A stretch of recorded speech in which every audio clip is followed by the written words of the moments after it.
ceci. Tremblement de terre. Ils sont encore là, tremblement de terre. S'il n'annonce pas. Turquie. Non, là, ça c'est la Syrie. La Syrie. Qui émerge de la Ça, c'est un enfant. sauver un maximum de vie. On a fait Les sortir sur sauveteurs le décompte. risquent la leur à tout moment. Regarde la maison qui tombe devant eux. Pendant qu'ils viennent vouloir chercher. Un tremblement de terre se produit en ce moment. En ce moment. En ce moment. En ce moment. Ça bouge. En ce moment. Des secouristes et ce journaliste En sont ce pris de moment. panique. Là où il est là. En plein direct sur la télévision turque. Ici, à quelques mètres du Pendant vitesse de qu'ils sortent sauvetage, les autres qui sont dans le décompte, la maison tombe. un immeuble s'écroule. Ça s'écroule devant eux. Tout a commencé en pleine nuit. Voilà. Une secousse de 7,8 sur l'échelle de Richter fait trembler la Turquie et la Syrie voisine. Voilà. Tu vois les immeubles qui coulent. Les répliques Avec s'enchaînent. nos maisons en planche, là, ça va faire comme des minutes. Et les immeubles fragilisés s'effondrent. Ça fond. Ça s'effondre. Nous avons pu joindre une habitante de Gaziantep, Voilà. rescapée. Pour gagner le temps, là encore un autre tremblement de terre. J'ai pris ce qui s'est produit maintenant. Les tremblements de terre, mentionnés dans la Bible comme faisant partie des événements annonciateurs du temps de la fin, Voilà. se sont multipliés ces derniers jours. Il y a quelques semaines, un séisme de magnitude 7,7 a tué plus de 3700 personnes et rasé 3700 quartiers personnes. entiers, principalement de la région de Mandalay, deuxième ville de la Birmanie. Birmanie. L'écriture est sur la muraille. L'écriture est sur la Les muraille. Sputnik sont dans les cieux. Toi qui viens en retard à l'église, Tremblement de terre. tu penses que l'église est devenue ta maison. Continue à venir en retard. Des raz de marée qui brisent les côtes. Oui, frère Branham. Qu'est-ce que c'est? Qu'est-ce que c'est? C'est l'écriture. C'est l'écriture. Ce tremblement de terre a été le pire à frapper la Birmanie depuis un siècle. Voilà. Tout ceci nous montre que le monde touche à sa fin. Monsieur, quel est-il? Il est plus tard que nous le pensons. Jésus a dit que la lune serait changée en sang. Voilà. Et qu'il y aurait des tremblements Ça, de c'est terre vrai. partout sur la terre. Uh-huh. Dans les jours qui précéderont sa venue. Il a déclaré que ce jour-ci serait exactement comme il l'est aujourd'hui. Ce fut peut-être l'un des phénomènes surnaturels le plus étrange du ministère de William Branham. C'est bon. Merci, frère. Que Dieu te bénisse. On va acclamer le Seigneur.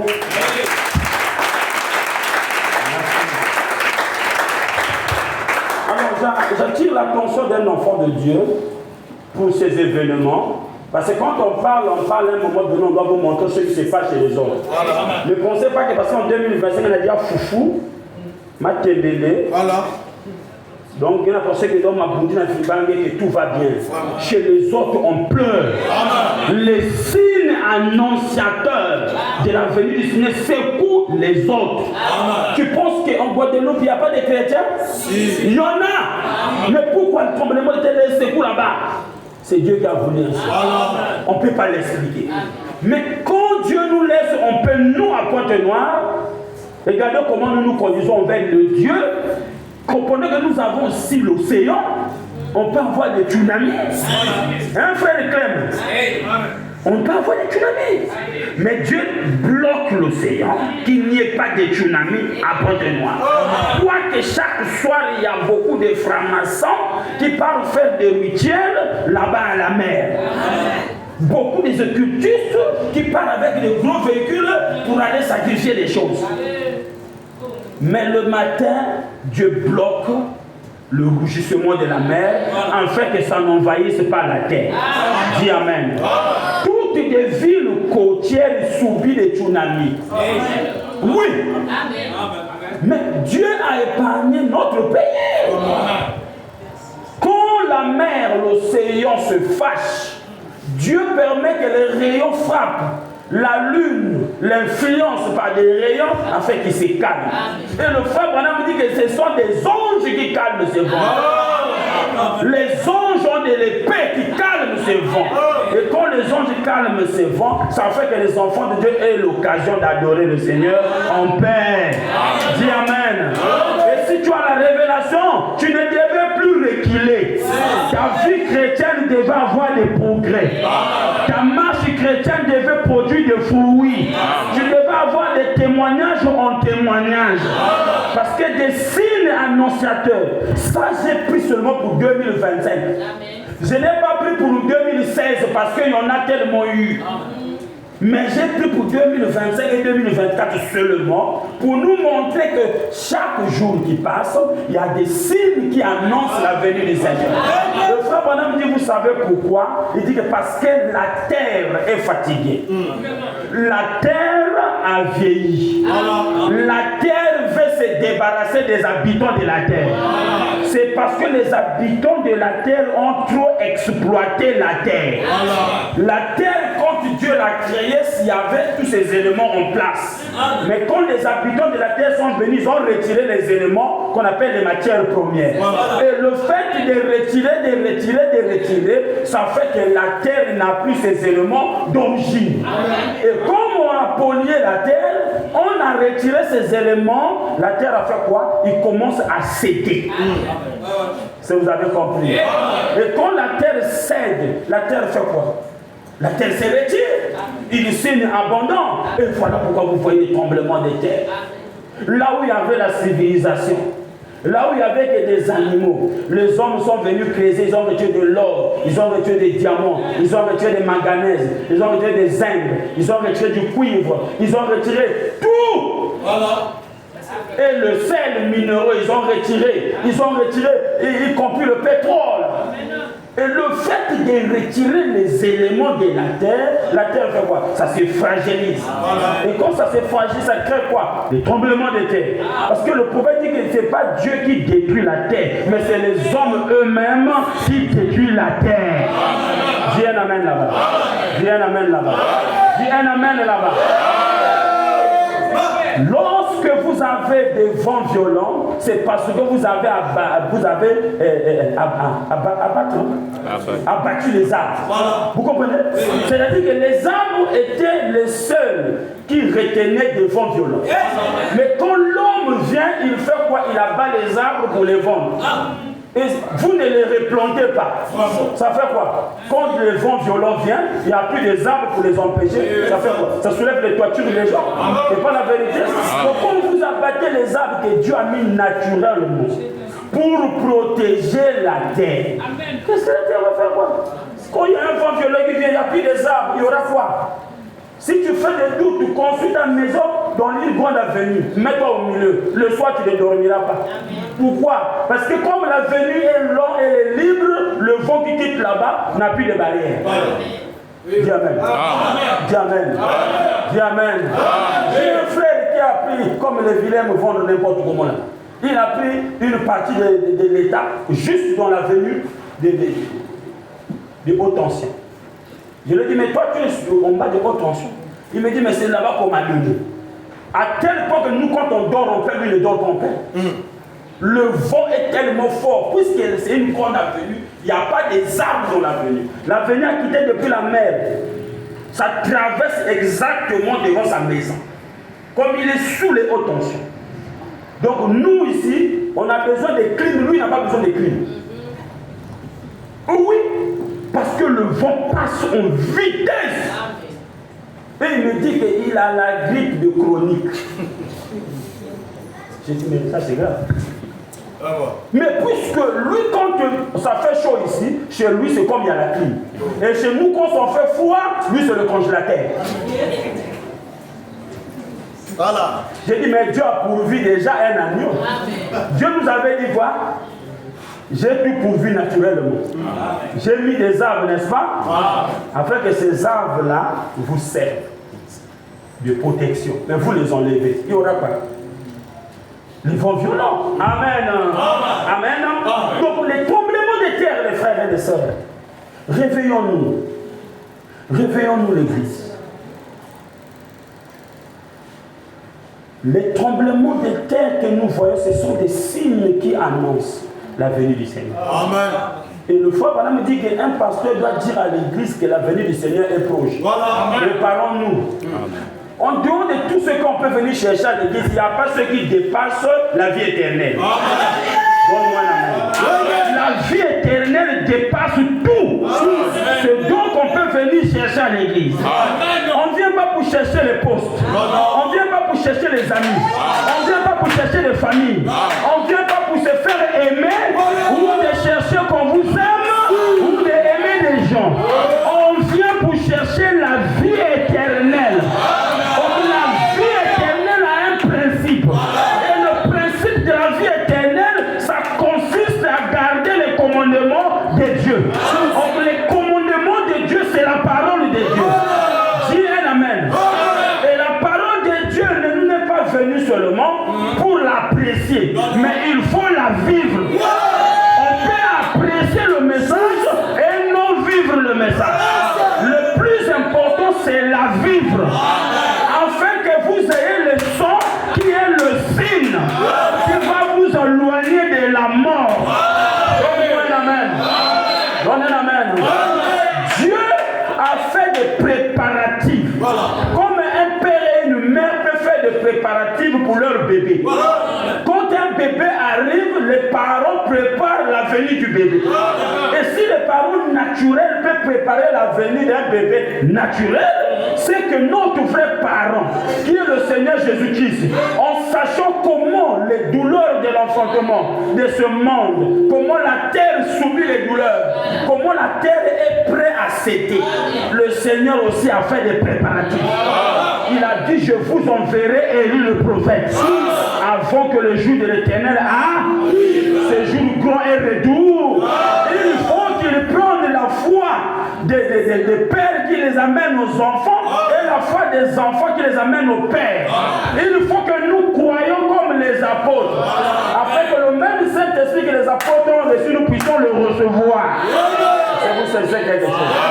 Dieu fait des préparatifs afin que nous ne les retrouvons pas dans l'embrouillement dans les mains du monde.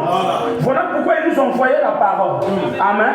Nous ne venons pas ici pour la sapologie. Nous venons pour le salut. Voilà pourquoi je me bats à chercher des événements pour nous montrer nous tous que ce qu'on dit est vrai.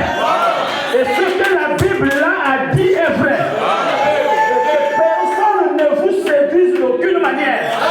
Et que personne ne te dit que ma soeur, tu as encore beaucoup des années à vivre. Ne crois jamais comme ça. On a posé la question à Frère Branham, comment nous devions vivre sur la terre. Frère Branham a dit, lorsque vous faites un projet de construction, construisez votre maison comme si Dieu vient dans 1000 ans ou dans 100 ans.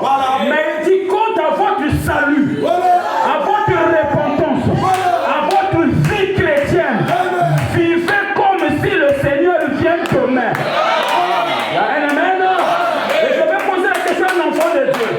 Quant à ton salut, est-ce que si le Seigneur vient demain, tu vas rentrer au ciel?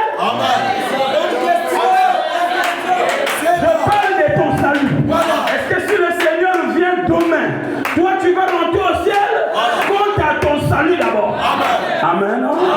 Pourquoi on est calme? Parce que la tête tourne maintenant. On a appelé. On a pour nous vie à mon honneur. On a pour nous être mouillé à mambo. Mets ta vie en ordre. La Bible dit nous connaîtrons la vérité et la vérité nous affranchira. La vérité c'est la parole. Ça doit nous affranchir. Comme on a dit, ne soyez pas comme le dos d'un canard où on verse de l'eau et de l'eau grise. Il dit non. Si l'eau glisse sur le dos d'un canard parce qu'il y a un imperméable, or le cœur d'un croyant ne doit pas avoir un imperméable. Donne-moi un amen. Donne-moi un amen. Le cœur d'un croyant doit se mouiller. L'eau de la parole doit mouiller le cœur. Amen. Afin que tu pleures un peu. Ça fait longtemps que tu as pleuré. Tu ne verses plus de larmes. Oh Dieu, amen. Les larmes doivent être versées. Les genoux fraîchira quand on parlera de l'agneau. Est-ce qu'un enfant de Dieu saisit? Frère, la vie éternelle dépasse tout. Ma soeur, la vie éternelle dépasse tout. Je peux vous dire aujourd'hui, les papas qui ont dansé les trèfles fâchés, les tchatamènes, ils sont dans la tombe. Je peux te dire, l'homme au maquillage qui a fait danser nos parents des anciens là, ils sont tous dans la tombe.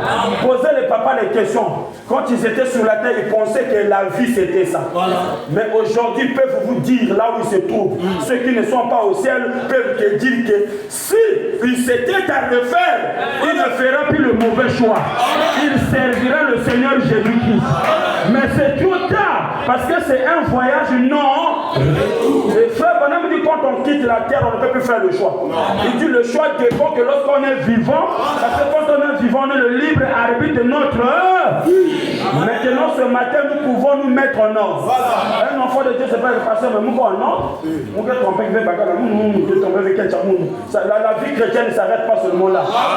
Est-ce que ton cœur là n'a pas le mensonge? Ta bouche là ne ment pas? Dites Amen. Le démon du mensonge introduira beaucoup de gens en enfer. Parce que beaucoup de chrétiens ne vivent pas dans la vie de femmes et copines. Ils ont laissé cette vie, mais je peux te montrer sur les protestants qui n'a pas de copine, qui est fidèle à sa femme. C'est la vérité. Je peux te parler? Je peux te parler, non? Je peux te montrer aussi un païen que moi je connais, qui est droit. Il ne trompe pas sa femme. Bolingo, Kosaganate, Tom et Jéry. Maintenant, toi, le chrétien du message, si le christianisme s'arrête, c'est parce que je ne trompe jamais mon mari. Quand je serai devant Dieu, je ne trompe jamais mon mari. Mais quand tu mens, tu ne sais pas que le mensonge, son père, c'est le diable. Donne-moi un amen. Et les chrétiens mentent beaucoup aujourd'hui. Ils pensent que le mensonge est naturel. D'autres viennent mentir, même le pasteur. D'autres mentent les uns les autres. Et ils continuent à prier Dieu. Mais ça, c'est des zombies. Donne-moi la main. Le démon de mensonge a envahi le message. Pas le message. Voilà. Je rectifie. Voilà. Ça a envahi les églises du message. Parce que le message, c'est le Seigneur. Oh, alléluia. Bien-aimés, débarrassez-vous de toutes ces choses. Frère Branham dit, le voyage naturel, il faut préparer les colis. Le voyage naturel, il faut préparer les colis. Vous êtes sous le sac à voyage. Mais son billet, ouvre-les. Mais tout là. Par exemple, on ne sait jamais. Blouson à guerre, on a fait quand j'arrive déjà à Paris, mais tout là, puis après, on a la tour de faire photo. Selfie. Statut WhatsApp, il faut déjà changer. Il y a une photo pour tourner faire mettre là, comme si c'était le paradis. Il y a une tourne à WhatsApp.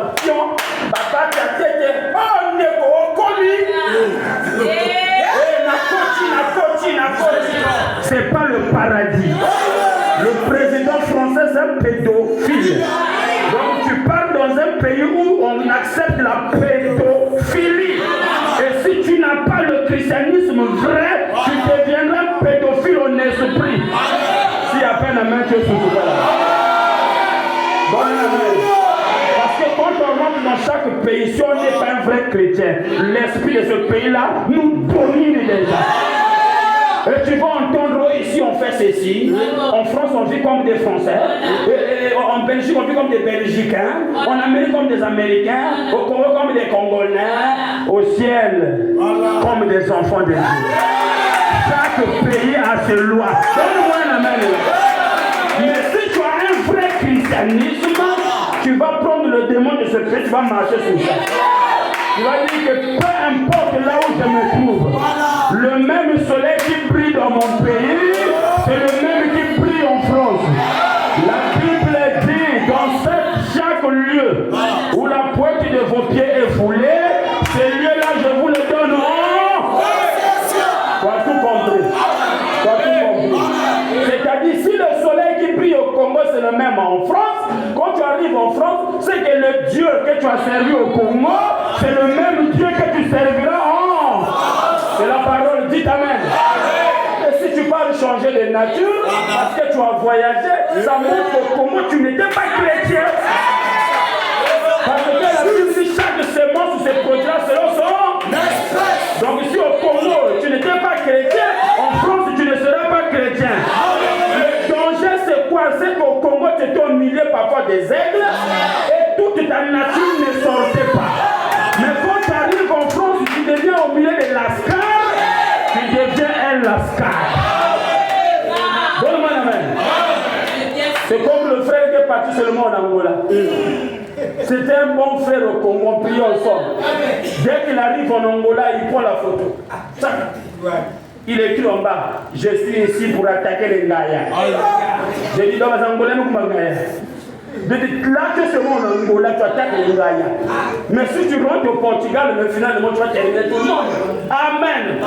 Le voyage ici, sur la terre, Frère Branham me dit, on prépare ça. Voilà. On prend des habits. Amen. Visa, amen. Passeport, amen. Argent de poche, amen. Valise sur valise. Amen. Frère Branham me dit ça, c'est le voyage de la terre. Amen. Il dit que mais il y a un voyage que nous faisons au ciel, là où on ne prépare pas de colis, mais on se décharge de colis. Donne-moi la main. Branham me dit pour aller à l'enlèvement, il faut se décharger. Prendre les colis déposés au sol. Est-ce que je peux parler de ces colis? La Bible dit, rejetez toutes ces fardeaux qui vous enveloppent. Rejetez ces fardeaux. Le mensonge t'enveloppe trop. Rejette-moi la colère. Rejette-moi l'orgueil. Rejette l'orgueil. Le premier orgueil, c'est Satan. Amen. Notre Dieu est humble. Voilà pourquoi on dit il est beau, il est doux. C'est un homme humble. Il a lavé les pieds de ses disciples. Et il nous a dit de faire de même. Donnez la main. Rejette-moi l'orgueil. Donnez la main. Tu n'as rien. Tu es orgueilleux. Même celui qui a le Saint-Esprit, il est humble.